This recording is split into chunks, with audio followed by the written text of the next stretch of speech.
Dear students, यहाँ पर मैं आपको एक और चीज़ दिखाना चाहूँगी कि ये जो हमने मिस्टर लुइज़ल का कैरेक्टर बनाया है, सिंपल लीज़, यहाँ पर मैंने कोशिश की है दिखाने की। और जो मैम लुइज़ल का बनाया है, बहुत फैंसी टाइप से हमने यहाँ पर लीव्स को बनाया है, लेकिन उसकी लाइफ उसी तरीके से फैंसी दिख रही है, बट वेरी कॉम्प्लिकेटेड ऐसे हमको दिखाई दे रही है यहाँ पर। तो ये सिंपल लाइफ थी मिस्टर लुइज़ेल की, और मैम लुइज़ेल एक फैंसी लाइफ जीना चाहती थी, लेकिन उसकी उस दूसरों को दिखाने की जो उसकी नेचर थी, उसने उसकी लाइफ को उतना ही कॉम्प्लिकेट कर दिया। ये एक सिंबॉलिक मैंने कोशिश की है बनाने की। लीव्स हैं इधर भी लीव्स हैं। नेक्स्ट अब हम चलते हैं कि मटिल्डा की क्या नेचर थी।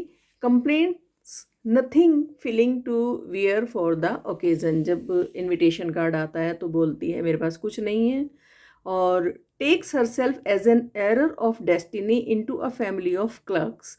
हमेशा कंप्लेंट करती है कि मैं क्लर्क्स की फैमिली में जो है ईश्वर की गलती से पैदा हो गई हूँ, ये मेरी किस्मत की गलती है। और बहुत खूबसूरत है, pretty young lady, simple but unhappy. उसको अपनी खूबसूरती का इतना कॉम्प्लेक्स है कि वो उस वजह से हमेशा अनहैप्पी रहती है लाइफ में कि मुझको डेलिकेसीज में होना चाहिए था। बाइज जब इनविटेशन कार्ड आता है, ड्रेस नहीं होती है, तो buys a pretty rich dress and spends a big saving. जैसे पहले बताया, सैड और डिस्टर्ब रहती है। क्यों? क्योंकि उसके पास मैचिंग ज्वेलरी नहीं है। She happily visits her friend and borrows a shining diamond necklace, enjoys the dance elegantly and happy to wear the diamond necklace, and enjoys the words of admiration। जो लोग उसको प्रेज कर रहे थे तो वो इस चीज़ को बहुत एंजॉय कर रही थी।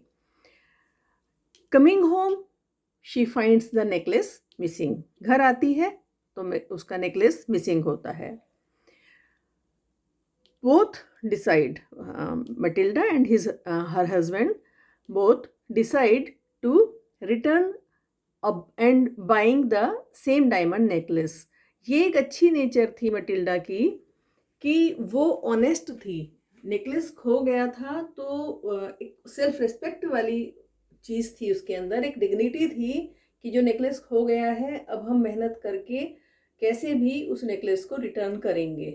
तो उन्होंने लोन लिया, लोन लेकर के उन्होंने डायमंड नेकलेस परचेज किया और मैम फॉरेस्टियर को रिटर्न कर दिया। उसके बाद में उस लोन को चुकाने के लिए उन्होंने बहुत कीमती अपने जो ईयर्स थे लाइफ के वो खर्च कर दिए। तो यहाँ पर आता है, ceaselessly feels herself born for all delicacies and luxuries. हमेशा वो अपनी लग्जरीज और डेलिकेसीज के बारे में ही सोचा करती थी, लेकिन यहाँ पर क्या होता है कि they had to pay hard for a false necklace for showing a mere fallacy. यानी एक एंड में उनको जब ये चीज़ पता चलती है कि वो जो नेकलेस था वो फेक था और उसके लिए उसने अपनी पूरी लाइफ लगा दी, तो फाइनली एबल टू पे विद डिग्निटी एंड ऑनेस्टली, वो पूरी ऑनेस्टी के साथ में और डिग्निटी के साथ में उसको पे तो कर देती है, लेकिन इट टेक्स देम एवरीथिंग। सब कुछ उनका लग जाता है इसके लिए, उनकी सेविंग्स, उनकी हॉबीज़, प्लेजर्स और फैमिली टाइम, इवन उनकी एज भी इन सब चीज़ों में पूरी लग जाती है।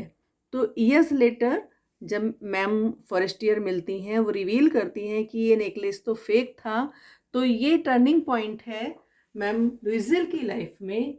उनको ये रियलाइज़ होता है, जो पूरी लाइफ वो दुखी थी जिस चीज़ के लिए, तो उसको लगता है कि असली पॉवर्टी तो हमने इन ईयर्स में देखी है उस नेकलेस के खोने के बाद में, और तुम्हारे नेकलेस ने मेरी लाइफ चेंज कर दी। अब मैं डिसेंटली कंटेंटेड फील कर रही हूँ कि पॉवर्टी क्या है ये मुझे अब समझ में आ गया है। So this is the character of Van Luyzen.